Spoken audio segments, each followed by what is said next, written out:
Saudara, penyelidikan kecelakaan beruntun di kilometer 92. Arah Jakarta Tol Cipularang, Purwakarta, Jawa Barat. Senin petang, sebuah truk menabrak kendaraan di depannya yang kemudian menyebabkan tabrakan beruntun. Si meneliti apakah truk tronton penyebab utama kecelakaan tidak bisa mengerem saat kejadian. Kecelakaan tol Cipularang kilometer 92 kemarin. Kecelakaan beruntun di tol Purbalenyi, kilometer 92 arah Jakarta, Senin petang. Kecelakaan beruntun tol Cipularang. Abel, ini parah banget ya kecelakaan yang tol Cipularang KM 92, lagi-lagi Cipularang loh. Iya, lagi-lagi Cipularang, lagi-lagi truk tronton ya kan. Parah sih emang kemarin. Kemarin liputan gak sih kecelakaan ini? Liputan kemarin pas banget, gue liputan kesana juga. Itu gimana sih kronologinya, ceritain dong.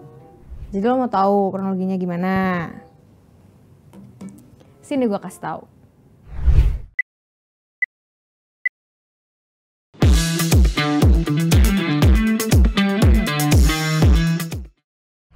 Jadi, pas gue liputan, itu kan kejadian di hari Senin jam 3.15 waktu Indonesia Barat. Nah, gue kesana tuh sorenya, nyampe sana malam karena emang situasinya ternyata udah macet banget gitu. Jadi, akses untuk bisa ke sana itu juga cukup susah karena emang udah macet gitu. Nah, akhirnya gue memilih untuk ke rumah sakit terlebih dahulu. Dimana rumah sakit ini adalah rumah sakit dari korban kecelakaan itu. Dan korbannya ada 29 dan satu dari mereka ini meninggal dunia, perempuan umur 14 tahun. Terus yang lainnya, korban yang lainnya itu ada yang luka berat, ada yang luka ringan, dimana mereka semua udah dievakuasi ke rumah sakit terdekat, yaitu yang ada di daerah Purwakarta, di Rumah Sakit Dr. Abdul Rajak Purwakarta. Gitu, Sel. Terus kemarin kan lo ke sana olah TKP kan? Bener. Hasil olah TKP itu gimana? Olah TKP itu kalau menurut dari polisi harus nunggu 1 sampai 2 minggu ke depan. Karena polisi tuh bilang kalau olah TKP ini adalah langkah awal untuk bisa tahu sebenarnya penyebabnya apa sih? Kok bisa sampai kecelakaan kayak gini gitu. Apalagi kecelakaan beruntun gitu ya. Dan lagi-lagi di Cipularang gitu. Dan lagi-lagi di KM 92 gitu. Nah, nanti setelah olah TKP akan ada tahap-tahap selanjutnya lagi untuk pemeriksaan. Misalnya, ini dari korban-korban yang selamat nih akan ditanyai sebagai saksi. Mereka akan ditanyai soal kronologi pada saat kecelakaan itu berlangsung. Kayak gimana kejadiannya dan segala macam. Nah, nanti setelah ditanyai atau tahap-tahap itu udah selesai dilakukan, akan ada tahap selanjutnya lagi gitu untuk juga tahu sebenarnya ini ada tersangkanya nggak atau pure emang kecelakaan gitu. Nah, waktu gue kesana nih, kalau gue boleh cerita, polisi itu kan lagi melakukan olah TKP. Jadi mereka tuh punya metode biar bisa tahu kan kejadian sebenarnya tuh kayak gimana. Nah, mereka tuh pakai metode TAA atau Traffic Accident Analysis. Jadi metodenya itu ya, gue ngelihat pertama polisi ini akan melihat dari pantauan udara dulu nih, dari drone dulu kan. Setelah itu ngelihat titik-titik di mana aja. Nah, setelah mereka tahu titik-titik di mana aja, mereka akan bikin tanda entah di aspalnya, entah di tembok barrier pembatas jalannya, atau pokoknya di tempat-tempat yang pada saat itu terjadi kecelakaan gitu. Nah, itu semuanya ada tandanya dan itu ditandai lagi sama polisi. Jadi nanti di tanda-tanda itu polisi akan taruh kamera. Nah, pas polisi taruh kamera, ini nanti akan menyerap dari satelit. Jadi gambarnya itu akan didapat dari satelit gitu. Terus nanti akan ada keluar animasi di mana itu nanti akan menggambarkan cerita proses dari kecelakaan pada saat itu. Nah, itu menarik juga sih. Jadi kita bisa lihat gimana sebenarnya pada saat kecelakaan ini di setiap titik, bahkan di setiap mobil ya 17 mobil itu keadaannya atau situasinya kayak gimana. Jadi kita ntar bisa lihat itu, Sel. Waktu lu kesana kondisi jalanan tuh kayak gimana sih?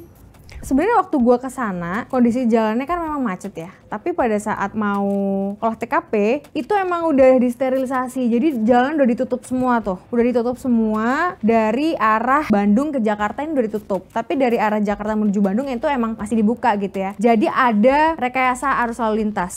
Dimana kalau kendaraan dari arah Bandung ke Jakarta itu dialihkan dulu tuh ke tol Cikamuning pada saat olah TKP ya. Tapi setelah olah TKP selesai, jalan dibuka lagi. Nah, terus disitu juga gue bisa lihat kalau memang lagi ada perbaikan jalan. Kalau kita lihat kan sebenarnya kontur jalan dari tol Cipularang itu kan naik turun ya, Sel. Jadi kalau dari arah Bandung ke Jakarta itu emang turun gitu jalannya. Tapi kalau dari arah Jakarta ke Bandung itu emang naik gitu. Nah, kecelakaannya itu kan dari arah Bandung ke Jakarta, dimana itu jalannya memang turun dan itu jalanannya sebenarnya di kilometer 91 itu ada perbaikan. Otomatis akan ada penyempitan jalan. Jadi kendaraan ini pasti akan lebih pelan. Nah, di tol Cipularang ini, di keadaan pada saat itu kecelakaan, itu memang lagi hujan situasinya gitu. Truknya ini di sebelah kanan dengan kecepatan yang tidak seperti kendaraan-kendaraan lainnya gitu. Jadi dia nabrak kendaraan-kendaraan kecil yang ada di sebelah kanan. Karena dia di sebelah kanan itu aja sebenarnya udah salah ya. Apalagi dia udah sebelah kanan, kecepatannya juga tidak dipelankan gitu. Akhirnya dia nabrak 17 kendaraan di depannya, di mana itu adalah mobil-mobil pribadi atau mobil-mobil kecil. Akhirnya ada mobil-mobil yang lompat ke jalur lain. Ada juga mobil yang lompat ke pinggir. Nah, si truknya ini ngeguling di mana semua muatannya juga tumpah. Nah, kendaraan-kendaraan ini dievakuasi ke arah gerbang tol Jatiluhur. Jadi di situ ada tempat untuk ngumpulin kendaraan-kendaraan yang akibat kecelakaan gitu. Tapi kan kecelakaan di Cipularang kan bukan pertama kali ya, Bu? Cipularang itu bahkan kalau kita lihat sejarahnya ya, dia tuh pertama dipakai itu kan tahun 2005 ya. Pas itu dipakai juga karena ada konferensi Asia Afrika. Karena kita lihat lah ya, itu kan jalur yang sangat cepat dibuat gitu. Dan itu memang dibuat awalnya emang untuk bisa mempercepat delegasi-delegasi dari luar negeri di konferensi Asia Afrika. Bahkan ada tahun 2017 itu ada kecelakaan beruntun yang mengakibatkan ada 10 kendaraan. Nah, itu tepatnya ada di kilometer 91 di arah Bandung menuju ke Jakarta. Sama, itu yang jalannya tuh turun gitu. Itu sama di situ. Terus kecelakaan ini awalnya itu pas truknya dari arah Bandung ke Jakarta itu emang udah hilang kendali dan akhirnya ada korban jiwa, ada 4 orang yang meninggal dunia. Terus ada lagi di tahun 2019, di mana kecelakaan ini juga melibatkan ada 20 kendaraan, 4 diantaranya itu bahkan sampai terbakar habis gitu. Kecelakaan ini tuh juga bermula ketika ada truk bawa tanah merah berpasir menuju ke perusahaan keramik di Karawang. Terus truknya itu melebihi muatannya. Jadi harusnya hanya sekian tapi dia bawa lebih gitu muatannya. Nah, itu akhirnya yang menyebabkan gangguan rem. Terus dia turun di kilometer 97 sampai kilometer 90.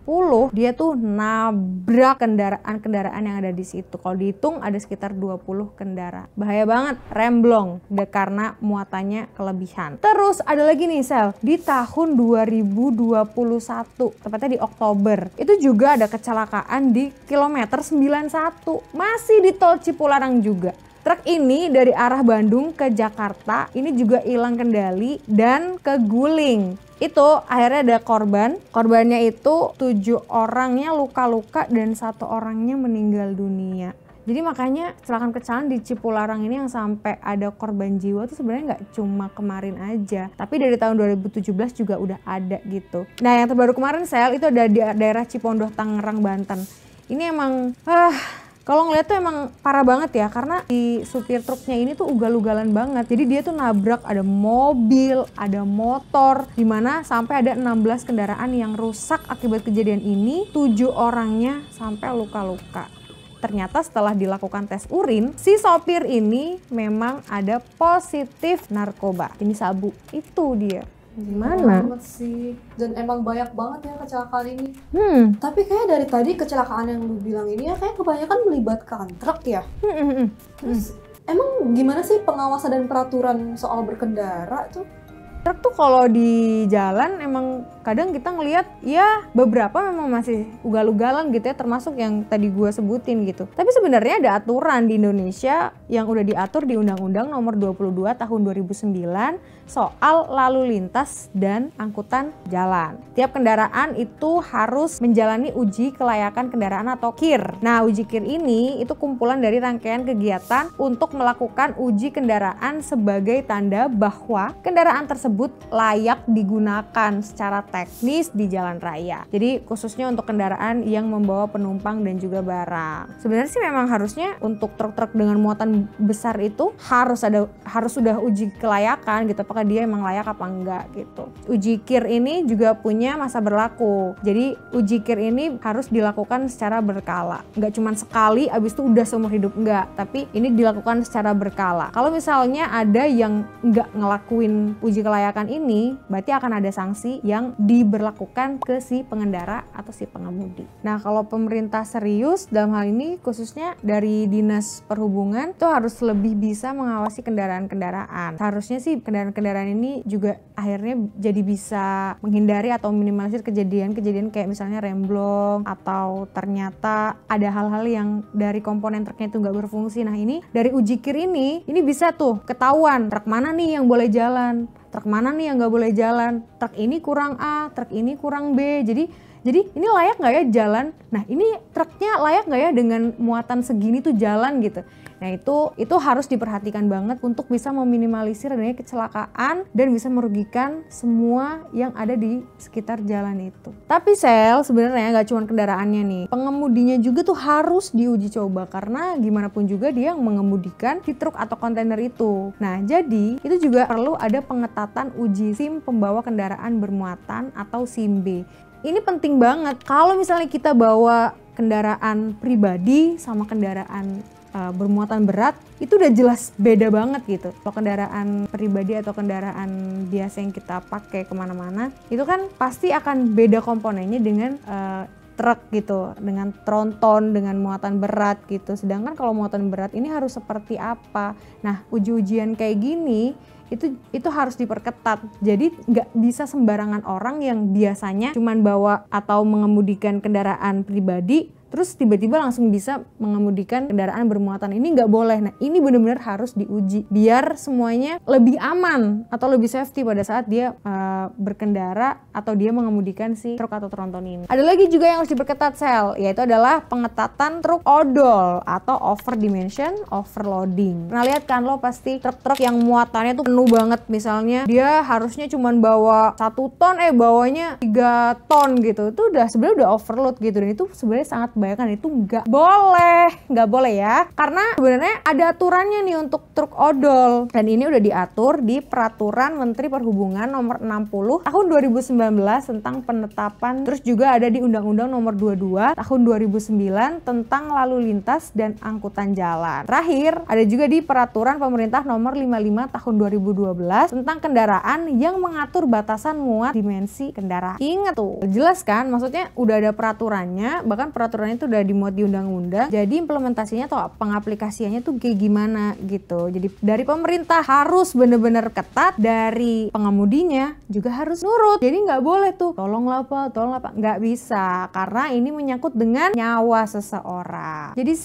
kecelakaan maut, kecelakaan beruntun yang melibatkan kendaraan bermuatan emang udah sering banget terjadi, dan tentu aja efek atau akibatnya itu banyak korban jiwa, banyak orang yang kehilangan orang yang disayangi, terus abis itu juga ada kerugian-kerugian yang harus dibayar, ada trauma akibat kecelakaan, kerugian finansial, terus karena rusak juga kendaraannya akhirnya juga harus ada biayanya, terus biaya pengobatannya juga untuk para korban, trauma healing juga buat korban gitu. Jadi pasti masyarakat pengen tahu gimana sih sebenarnya pengawasan terhadap truk-truk odol, tronton, kontainer, kendaraan bermuatan berat yang mereka itu bawa muatan lebih dari seharusnya. Ini pasti kita jadi pengen tahu gitu, karena udah terlalu sering, karena udah banyak korban juga, dan kejadian kecelakaan kayak gini tuh harusnya jadi evaluasi ya. Apa yang salah? Apakah peraturan dan juga sanksinya ini kurang memberi efek jera atau gimana? Atau mungkin kurangnya sosialisasi? Atau mungkin karena aturan-aturan tadi bisa dinegosiasi dari pemangku kepentingan, misalnya suap gitu, tapi Semoga enggak ya, dan semoga bisa diaplikasikan. Udah ada peraturannya, tinggal pengaplikasiannya. Kita berharap bahwa untuk kejadian-kejadian kecelakaan, apalagi sampai memakan korban ini enggak kejadian lagi. Biar kita lebih tenang di jalan, biar kita juga bisa ketemu sama keluarga di rumah, atau kita masih bisa berkumpul dengan orang-orang yang kita sayangi. Jadi ayo kita juga ikut awasi. Gimana sih aturannya? Apakah benar dari pemerintah ini memang sudah menerapkan itu dan ditaati oleh semua orang? Ya bener sih, kecelakaan ini emang jadi reminder juga ya buat kita Bel, jadi harus lebih hati-hati ya sih. Lu liputan juga hati-hati ya. Iya, lu juga kalau ngapa-ngapain juga harus hati-hati, apalagi kan lu rumahnya jauh. Iya lagi. Bentar, gue Kenapa? lupa, gue ada ngurusin. Bener-bener. Oh my god, ini udah bentar lagi. Yaudah deh, gue cabut dulu ya, mau Yaudah. ngurusin sim dulu. Bye. Bye. Dah.